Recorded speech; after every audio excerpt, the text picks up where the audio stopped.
بسم اللہ الرحمن الرحیم۔ السلام علیکم۔ اللہ تعالیٰ نے حضور اکرم صلی اللہ علیہ وآلہ وسلم کو بے شمار معجزات سے نوازا ہے، جن میں سے سب سے اعلیٰ ترین الاسراء والمعراج ہے۔ بے شک انسانی عقل اللہ کے نبی کی معراج کی روایات سن کر دھنگ رہ جاتی ہے، لیکن ہمارا ایمان ہے کہ اللہ پاک جو چاہے وہ کر سکتا ہے۔ ارشاد باری تعالیٰ ہے، پاک ہے وہ ذات جس نے اپنے خاص بندے کو سیر کروائی۔ ناظرین گرامی، دیکھا جائے تو ہماری معلومات کے لیے تو یہ ایک آیات ہی کافی ہے کہ جس میں بتایا جا رہا ہے نبی کریم صلی اللہ علیہ وسلم کو سیر کروانے والی وہ ذات ہے جو ہر عیب، کمزوری، نقص اور کوتاہی سے پاک ہے۔ دنیا اور آسمان میں سب کچھ اس کی مرضی کے مطابق چلتا ہے، جب چاہتا ہے تو حکم کرتا ہے، ہو جا تو وہ کام ہو جاتا ہے۔ اللہ تعالیٰ کی پاک ذات نے زمین اور آسمان کو 6 دن میں بنایا۔ یہ وہی زمین آسمان ہے جسے آج تک کوئی بھی مکمل نہیں کھوج سکا۔ پھر حکم ہوتا ہے، جو کسی شے کو وجود بخشنا چاہے تو صرف اتنا فرماتا ہے، ہو جا، تو وہ چیز ہو جاتی ہے۔ اللہ تو وہ ہے کہ جس کا حکم پلک جھپکنے کی مقدار میں نافذ ہو جاتا ہے۔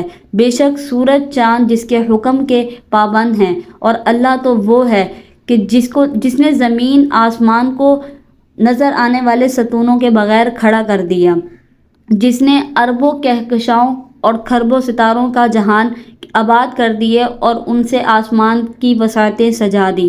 اصل میں معجزہ معراج 2 چیزوں پر کھڑا ہے جو کہ نقل و عقل سے ثابت ہے، جسے اصطلاح میں طی زمان وقت کا سمٹ جانا اور طی مکان فاصلے سمیٹ جانا کہا جاتا ہے۔ طی زمان کا مطلب یہ ہے کہ کئی لاکھوں سالوں کا وقت چند ہی عرصے میں گزر جانا، اور طی مکان سے یہ مراد ہے کہ کئی لاکھوں سالوں کا سفر چند ہی وقت میں ہو جانا۔ زمان و مکان کی 100 وسعتیں چند وقت میں ہو جانے کے بارے میں معجزات و کرامات قرآن اور روایت سے ثابت ہوتی ہیں۔ طی زمان کی دلیل قرآن مجید سورۃ البقرہ کی آیت 259 میں اس طرح سے ہے، جس کی تفسیر اس طرح سے بیان کی گئی ہے۔ حضرت عزیر علیہ السلام اپنی سواری پر بیٹھ کر کسی جگہ جا رہے تھے۔ آپ نے اپنے کھانے پینے کی چیزیں ساتھ رکھی ہوئی تھیں۔ حضرت عزیر علیہ السلام کا گزر ایک ایسی بستی سے ہوا جو تباہ اور برباد ہوئی پڑی تھی۔ جب حضرت عزیر علیہ السلام اس بستی کے لوگوں کو اس حالت میں دیکھا تو دل میں یہ آیا کہ اے خدا، اس بستی کے لوگوں کو تو موت کے بعد تو کس طرح زندہ کرے گا؟ تو اللہ تعالیٰ نے عزیر علیہ السلام کو اس الفاظ کہنے پر 100 سال تک موت کی حالت میں رکھا۔ پھر عزیر علیہ السلام کے جسم میں جان واپس ڈالی تو عزیر علیہ السلام کے کھانے پینے کی سب چیزیں بالکل اسی طرح تھیں، جبکہ اس کی سواری گدھے کی ہڈیاں تک گل سڑ گئی تھیں۔ اللہ تعالیٰ نے حضرت عزیر علیہ السلام سے دریافت کیا کہ تم کتنی دیر تک موت کی حالت میں رہے؟ حضرت عزیر علیہ السلام نے جواب دیا، اے اللہ، میں 1 دن یا اس سے بھی کم عرصہ تک اس حالت میں رہا ہوں۔ اللہ تعالیٰ نے فرمایا، اے عزیر، نہیں، تم 100 سال تک موت کی حالت میں رہے ہو، اس کے بعد تم دوبارہ زندہ کیے گئے ہو۔ اپنی سواری گدھے کی طرف نظر مارو جس کی ہڈیاں تک گل سڑ گئی ہیں، اور اپنی کھانے پینے کی چیزوں کی طرف دیکھو جو ابھی تک ویسے کی ویسی پڑی ہیں۔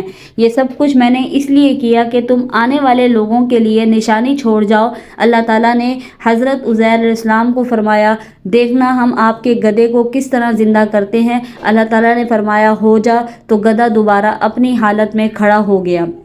اسی کو طی زمان کہتے ہیں کہ بہت زیادہ عرصے کا چند لمحوں میں گزر جانا۔ اسی طرح طی مکان یعنی فاصلوں کا سمٹ جانا۔ قرآن مجید سورۃ النمل کی آیت 38-40 کی تفسیر اس طرح سے بیان کی گئی ہے کہ حضرت سلیمان علیہ السلام نے اپنی بیوی بلقیس کے تخت کے بارے میں سنا جو کسی اور ملک میں کافی میلوں کی دوری پر تھا۔ حضرت سلیمان علیہ السلام نے بلقیس کو اللہ تعالیٰ کا حکم دینے کے لیے اپنے پاس بلایا تو اپنے جانشینوں کو حکم دیا کہ وہ تخت میرے پاس کون اٹھا کر لائے گا؟ ایک بہت بڑا اور طاقتور جن حضرت سلیمان علیہ السلام کو کہنے لگا، آقا، وہ تخت میں آپ کے دربار کا وقت ختم ہونے سے پہلے آپ علیہ السلام کے سامنے پیش کر سکتا ہوں۔ جن کی بات سننے کے بعد حضرت سلیمان نے اپنے ایک امتی کو بلایا جو اسم اعظم کا علم جانتا تھا۔ اس کا نام حضرت آصف بن برقیہ تھا۔ حضرت سلیمان علیہ السلام نے حضرت آصف بن برقیہ سے پوچھا کہ تم وہ تخت کتنی دیر کے اندر لا سکتے ہو؟ اس نے کہا، اے سلیمان علیہ السلام، میں وہ تخت آپ کی پلک جھپکنے سے پہلے آپ کے سامنے پیش کر سکتا ہوں۔ وہی ہوا، انہوں نے ملکہ بلقیس کا تخت حضرت سلیمان علیہ کی پلک جھپکنے سے پہلے آپ علیہ السلام کی خدمت میں پیش کر دیا۔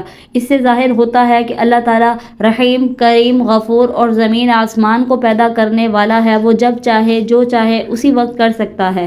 آج کل جدید سائنسی دور میں انسان کے لیے ہر بات کو سمجھنا بہت ہی آسان ہو گیا ہے کہ پہلے جب ہم کہا کرتے تھے کہ ہم ہوا میں اڑ سکتے ہیں تو کوئی بھی اس بات کو ماننے کے لیے تیار نہیں تھا، تو اب ہر کوئی ہوائی جہاز کے بارے میں علم رکھتا ہے اور یہ کہتا ہے کہ ہم نے ہوائی جہاز کے ذریعے ایک جگہ سے دوسری جگہ پر کئی مہینوں کا سفر دنوں میں طے کیا ہے۔ اسی طرح پرانے وقتوں میں کوئی اس بات کو ماننے کے لیے تیار ہی نہیں تھا کہ بجلی کے ذریعے ہم کئی طرح کے کام لے کر ہم گھنٹوں کا کام چند منٹوں میں کر سکتے ہیں۔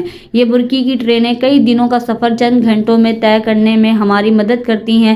ہم بجلی کے ذریعے مشینیں، پنکھے چلا سکتے ہیں اور کئی اندھیروں میں گھرے کمروں کو روشن کر سکتے ہیں۔ یہ تو دنیا والوں کی بنائی ہوئی چیزوں کی بات کر رہے ہیں، تو اللہ تعالیٰ کی قدرت کے تو کیا کہنے ہیں۔ خدا تعالیٰ کو اپنے بندوں کو کئی لاکھوں سالوں کا سفر آنکھ جھپکنے سے پہلے بھی کروا سکتا ہے۔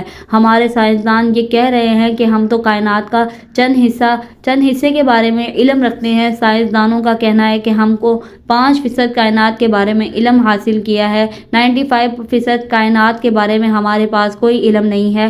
ہمارے نامہ گرامی سائنسدان آئنسٹائن اس بات پر یقین رکھتے ہیں کہ میں نے دوربین سے ایک ایسی کہکشاں کو دیکھ لیا ہے جو روئے زمین میں سے 2 کروڑ نوری سال کے فاصلے پر موجود ہے، جو کہ روشنی فی سیکنڈ کی رفتار سے 1,86,000 میل کا فاصلہ طے کر سکتی ہے۔ وہاں 2 کروڑ سال تک پہنچ پائے گی۔ کائنات کی سرحدیں اتنی وسیع ہیں کہ اللہ تعالیٰ مجھے 10 لاکھ سال تک بھی زندہ رکھیں تو پھر بھی میں ساری کائنات کے بارے میں علم حاصل نہیں کر سکتا۔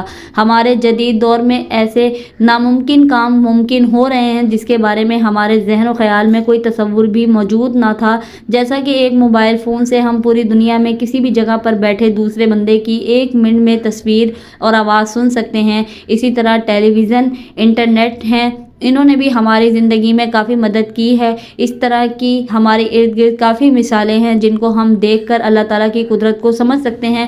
اللہ تعالیٰ کی ذات وہ ذات ہے جو کہ ناممکن کو ممکن کر دیتی ہے۔ ہم نے ان سب چیزوں کے بارے میں پڑھا ہے جو کہ کئی سالوں کا سفر دنوں میں کر سکتی ہیں۔ ان سب حقائق کے ہوتے ہوئے غور کر لیں کہ ان تمام رفتاروں کا خالق، کائنات کا مالک، اگر اپنے رسول صلی اللہ تعالیٰ علیہ وآلہ وسلم کو چند لمحوں میں لاکھوں میل کی سیر اور کروڑوں مشاہدات کروا دیتا ہے تو اس میں کون سی بات ناممکن و خلاف عقل ہے۔ سبحان اللہ۔ ویڈیو اگر پسند آئی ہے تو ویڈیو کو ایک لائک لازمی سے کر دیجیے گا۔ اسلامک ویڈیوز، اسلامک سٹوریز اور ایسی ہی ویڈیوز کے لیے ہمارے اس چینل کو سبسکرائب کر لیں اور بیل نوٹیفیکیشن کو آل پر کر لیں تاکہ آپ کو آنے والی ہر ویڈیو مل سکے۔ شکریہ مجھے سننے کا۔ اللہ حافظ۔